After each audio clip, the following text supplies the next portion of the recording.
What's up, tribe? How you guys doing? Go ahead and hit that subscribe button. I hope you like this video. This is Cartel Crew Season 3, Episode 8. And before I even get into this episode, I want to give a special shout out to my city. I want to give a special shout out to some of the people I saw in this episode. Some of the people I know of their work. I know of the work that they're doing in DC. It's legit.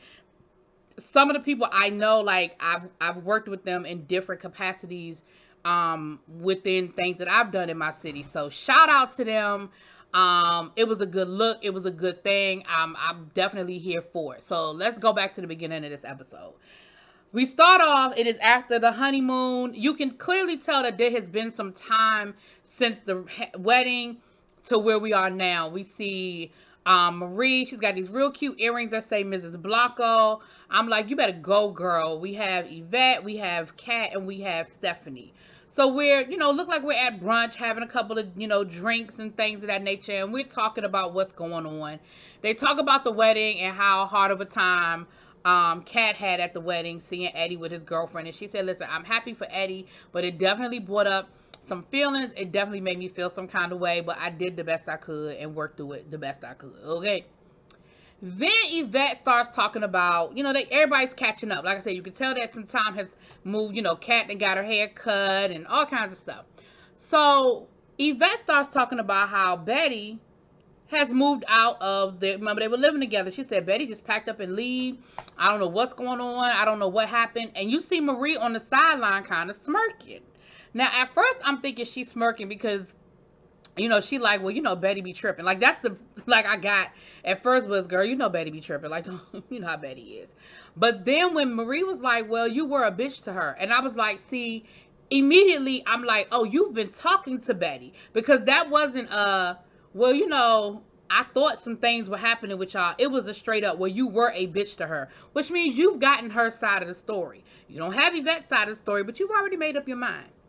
So Yvette was like, what do you mean I was a bitch to her? What are you talking about? So then Marie starts talking about, well, you were really insensitive. You didn't really have her back. She didn't feel like you supported her. She didn't feel like you were there for her. And so Yvette was like, well, what are you talking about? Like, what are you talking about? So then Marie lets them know that, well, she's kind of mad at you too, Kat. And Kat was like, well, what did I do? She said, well, the whole, active shooter thing and, your insensitivity to the situation and your insensitivity to, gun violence or whatever. And Kat was like, but that's my experience. Like, so she's mad at me because I didn't react the way she wanted me to react because of what my experiences are and what I've been through in my life as it relates to gun violence. So that's what she's mad at me about because I didn't relate the way she wanted me to relate to stuff. So then Marie was, of course, now everybody's upset and they all like going off. And Marie was like, well, I guess it's a good thing that y'all not going to DC with us. And they were like, DC? What DC trip? And Marie was like, well, we're going to DC because she's trying to, talk to some people about getting some legislation passed about guns, about, gun laws. So Stephanie was like, well, wait a minute. How'd I get in it? And Marie was like, well, she kind of feels like y'all are mean girls. Stephanie was like, but what did I do? She said, I'm always in it. I always get blamed. I didn't have nothing to do with it. You mad at Kat? You mad at Yvette? Well, what did I do? And she even said, listen, I support what Betty's doing. And I would love to have gone on this trip to DC because I very much feel the way she feels. And I'm sorry that she's lumped me in. And now I'm a part of this de facto situation. And I ain't going to DC. She said, well, who's going to DC? Girl, Nicole going. Diana's going, which Stephanie ain't feeling that. And Eddie.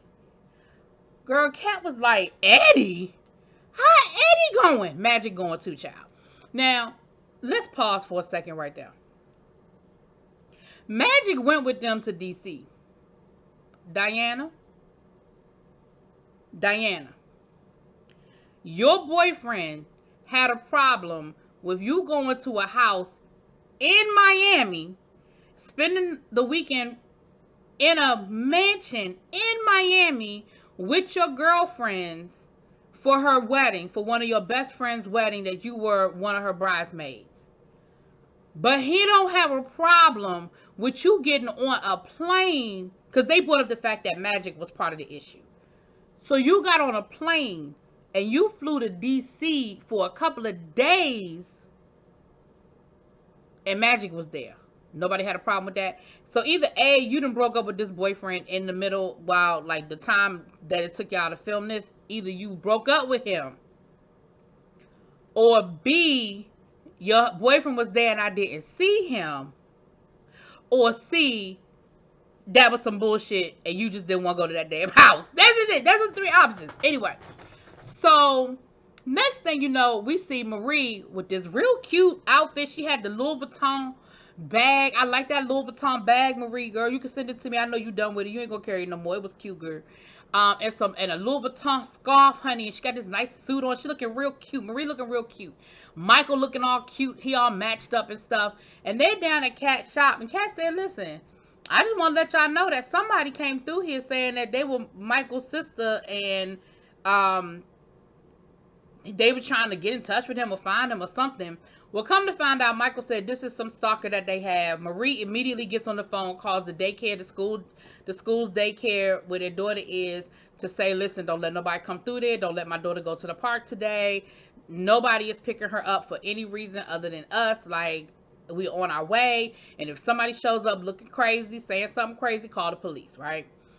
So Michael was like, listen, I need to handle this. Now, the question is how I'm going to handle it. Am I going to handle it like old school? Or am I going to handle it like productive citizen that I'm trying to be, handle it? With an obvious answer, you know. So then they said something about Kat, you in the store by yourself. She was like, Kat, do you have a gun? Kat was like, I got a felony. I can't have no gun. I said, I didn't know Kat had a felony. She said, I can't have no gun in here. And she said, you know, out of all of these people, I'm the most exposed because I have a business. And it's a popular business. And it's like, people come in and out of here all day long. I don't know who they are. And so Marie says, well, you know, you need to figure out a way to get you some protection. Like, I don't like the fact that you know, you here by yourself. Now, I see where this is going. I see the setup because there was no other reason for them to throw this little scene in there. I said, okay, I see the setup. We're going to come down to the gun pro, con, gun violence, gun protection, or whatever. I said, I see the vision. Okay, that's where we're going with this. So next thing you know, we are in DC, and Betty is nervous about, she wants to get a gun called Gigi's Law. She wants to try to get background checks is essentially what she wants. She said, listen, in a perfect world, I would get rid of guns, but I know that's not realistic. I know that's not going to happen. So at this point, I really, really just want to, I just want justice for my sister. And if we could just put some stricter background checks in place, that would be great. So we see her talking to Nicole, and Nicole is like, girl, we got your back. Like, it's going to be good. We got your back. So then we see Marie and Michael having a conversation about, being able to protect their daughter and, being there, putting something in place. And, again, talking up this whole, she doesn't come right out and say guns, but she's talking about getting a gun or having a gun or being proactive and, protecting. She said, even though I understand where Betty's coming from and I understand how Betty feels, at the end of the day, I also want to make sure that I can protect my child and protect my family. And, we got to basically figure out a happy medium. She said, I do believe in the Second Amendment. Like, I believe in the right to bear arms. And so the reality is, let me just sidebar this. The reality is, I think a lot of us feel that way. Like, I get it. I'm not telling people, I don't understand certain people having, certain types of guns or whatever, but I'm not trying to take away nobody's gun. But I do want to make sure that there's a process in place where anybody and everybody can't just go pick up a gun out the street and have it. Like, that's just ridiculous to me. So I do think there needs to be some sort of background check or something in place so that just not any old Joe Blow can just roll up and just get a gun. Anyway, that's my 2 cents. Moving on. So we see Betty meet up with, a guy that runs organization up in DC. Greg Jackson is his name, and it's an advocacy group. And she's talking to him about the law she wants to get passed and, what the process is and what she would need to do and put in place. And he tells her, he said, listen, at the end of the day, the people you need to deal with is Congress. They really don't want to put these laws in place. They've had multiple opportunities to do it, and they just, every time, they won't do it. They will not, they will not, what's the word I'm looking for? Pull the trigger. Ooh, that probably wasn't good. Ooh, that probably wasn't the best on that. They won't do it. And And he says, listen, I was a victim of gun violence, right here in DC. And, we just got to keep working harder. We have to just network, and we have to, put the pressure on. That's just what we have to do. So the rest of the crew, well, all of the crew, they get together and they, excuse me, they get together and they're going to a block party down in DC. Looks like they in, they're not in my old, well, anyway, it looks like they're in Ward 5. Ward 5 is where I grew up in DC. And they're meeting up with a couple of organizations there. The block party started by some, like I said, some neighborhood activists, young black men. Well, they ain't young now, but neighborhood activists that have been either, victims of gun violence. They've been to jail, used to be part of the problem. Now they're trying to be part of the solution. I think Cure the Streets, and there's another advocacy group there that they're working together. And so they're able to talk, and they have some really good conversations about, they're telling their story about, some of them been, have had kids that have been killed. One young lady shared a story about her mother getting shot. And how they're really just trying to end the gun violence. And, DC, my city, love my city, but it has had this problem for a very long time. The gun violence has actually been going up the last few years, and it's not good. It's really not good. And he talked about how, in that particular area, before they started being active in the neighborhood, how they would average 4 shootings a week. And he said, since we've been out here, we've only had one fatality, And so the numbers sort of speak for themselves if we could just get the backing and get the support. And he said, when I first started coming around, the neighborhood didn't really trust me, and they didn't really come out and support. He said, but with consistency, and they know that I'm not going nowhere, and that I mean well, and that, I'm going to do what I say I'm going to do. He said, I've been able to build up that coalition. Now, Michael earlier in the episode had talked about the fact that his brother flooded those streets back in the 80s.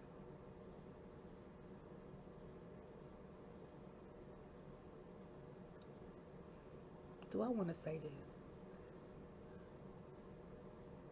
One of the guys that's featured on this episode, I ain't gonna say the name. Y'all just have to Google it if y'all care to know. One of the guys that is featured in DC, and one of the activists, his father probably worked with Michael's brother back in the 80s. And I'm going to leave it at that. They probably were.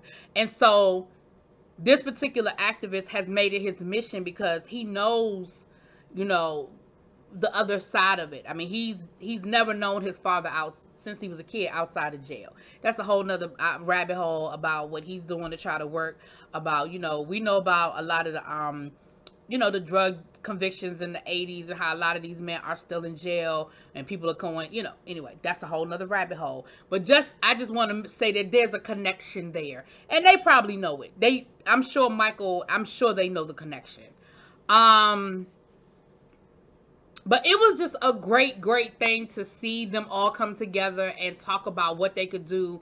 They started talking about some of the violence down in Miami. And so I thought it was just a great episode. Then at the end, this happens to be the same day that the premiere of, so this was 8 weeks ago they filmed this because this is episode 8. The premiere of episode 1, season 3, episode 1 was that particular day. And so they set up a big screen and they were all out there and they watched the first episode together. And if you guys remember, the first episode focused a lot on Betty's sister's murder, shooting, and the march they had, and it was very emotional in that first episode. So all of that was, came together, and all of that was prevalent. So I just think that it was a really good episode. They were sending a message. They were making a statement. I think next week's episode is going to sort of give us the other side of the coin to maybe balance it out and be fair. But I absolutely was here for that episode. And I love to see how my city was featured. And I love to see them showing young black men in the city trying to make it happen and trying to be proactive. And for that, I give kudos. Anyway, y'all let me know what y'all think. Drop it in them comments. Peace.